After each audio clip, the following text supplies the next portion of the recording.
Hello friends, स्वागत है आपका आपके अपने चैनल एचएससी स्टडी गाइड में। आज इस वीडियो में हम बात करने वाले हैं रोड सेफ्टी के बारे में, और वो भी हम जानने वाले हैं एज पर एडनॉक रूल के हिसाब से। यानी कि एडनॉक में रोड सेफ्टी के वक्त कौन से एडनॉक रूल जो है वो फॉलो किए जाते हैं, वो आज इस वीडियो में हम जानने वाले हैं। तो चलिए फिर वीडियो को स्टार्ट करते हैं। चलिए अब जानते हैं कि एडनॉक रूल के हिसाब से रोड सेफ्टी वहाँ पर कैसे फॉलो की जाती है। तो सबसे पहला पॉइंट है स्पीड लिमिट का, यानी कि जो भी स्पीड लिमिट वहां पर है उसी हिसाब से आपको ड्राइविंग करनी है।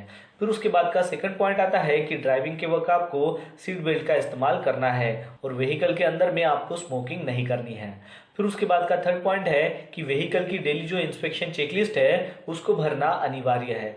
फिर उसके बाद का फोर्थ पॉइंट है कि अगर आपको डेजर्ट में अगर व्हीकल को लेकर जाना है तो आपको फ्लैग पोल लगाना है। उसमें डेजर्ट की होनी चाहिए व्हीकल में, और फर्स्ट एड किट भी होनी चाहिए।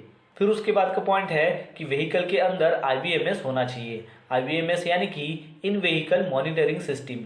ये एक जीपीएस ट्रैक सिस्टम है कि जिसकी वजह से व्हीकल की एक्टिविटी को मॉनिटर किया जाता है, जिसमें हम जान सकते हैं कि व्हीकल का लोकेशन अभी कहाँ पर है, ड्राइविंग की स्पीड क्या है, ड्राइवर ने सीट बेल्ट का इस्तेमाल किया है कि नहीं किया है, या फिर व्हीकल ने कहीं पर स्ट्रक किया है क्या। तो वो जो है वो हम आईवीएमएस के माध्यम से जान सकते हैं। फिर उसके बाद है कि जर्नी मैनेजमेंट प्लान होना चाहिए, उसके बारे में ड्राइवर को पता होना चाहिए।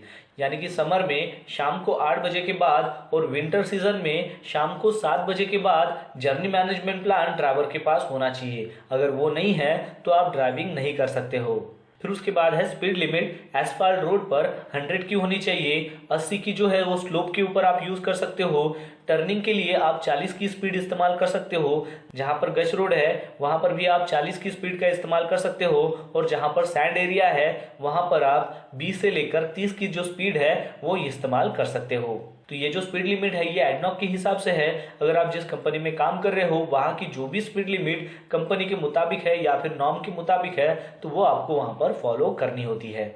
अब ये आईवीएमएस सिस्टम यानी कि इन व्हीकल मॉनिटर जो सिस्टम है वो कैसे काम करता है, तो उस मॉनिटर पर हमें रैग रिपोर्ट देखनी होती है। रैग रिपोर्ट यानी कि आर स्टैंड फॉर होता है रेड, ए स्टैंड फॉर होता है एम्बर, और जी स्टैंड फॉर होता है ग्रीन। यानी कि अगर उसमें रेड कलर आता है इसका मतलब ये है कि वो रिजेक्ट है या फिर अनसेफ है। फिर उसके बाद अगर उसमें एम्बर कलर आता है तो वो एवरेज है, उसको ट्रेनिंग की और ज़्यादा ज़रूरत है। और फिर उसके बाद है कि अगर उसमें ग्रीन कलर आता है तो उसका बिहेवियर अच्छा है। फिर उसके बाद का पॉइंट है कि जर्नी मैनेजमेंट प्लान जो है वो 3 फैक्टर की वजह से बनता है। सबसे पहला आता है ड्राइवर, यानी कि ड्राइवर की कॉम्पिटेंसी कैसी है उसके ऊपर वो डिपेंड है। फिर उसके बाद है व्हीकल की कंडीशन के ऊपर, और फिर उसके बाद आता है रोड की कंडीशन के ऊपर। तो इसके बेसिस के ऊपर, इन 3 फैक्टर्स के ऊपर जर्नी मैनेजमेंट प्लान जो है वो बनता है। फिर उसके बाद का पॉइंट है ड्राइवर के मेडिकल रिपोर्ट के बारे में। यानी कि ड्राइवर की अगर एज 40 से कम है तो 3 साल में उसका मेडिकल होना चाहिए। फिर उसके बाद है कि ड्राइवर की अगर एज 40 से लेकर 50 के बीच में है तो 2 साल में उसका मेडिकल होना चाहिए, और अगर उसकी एज 50 के ऊपर है तो हर साल में उसका मेडिकल होना बहुत ही जरूरी है। फिर उसके बाद का पॉइंट आता है फॉग लेवल का, यानी कि 100 मीटर तक अगर रास्ता क्लियर है वो भी फॉग की वजह से तो आप व्हीकल चला सकते हो, लेकिन 100 मीटर से कम अगर विजिबिलिटी है वो भी फॉग की वजह से तो आपको वहां पर ड्राइविंग नहीं करनी है।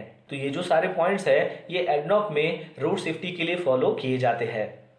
तो दोस्तों, आशा करता हूँ कि आपको इस वीडियो के माध्यम से पता चल गया होगा रोड सेफ्टी के बारे में। तो बस आज के लिए इतना ही, मिलता है नेक्स्ट वीडियो में एक नए टॉपिक के साथ में। तब तक के लिए टेक केयर, बाय बाय।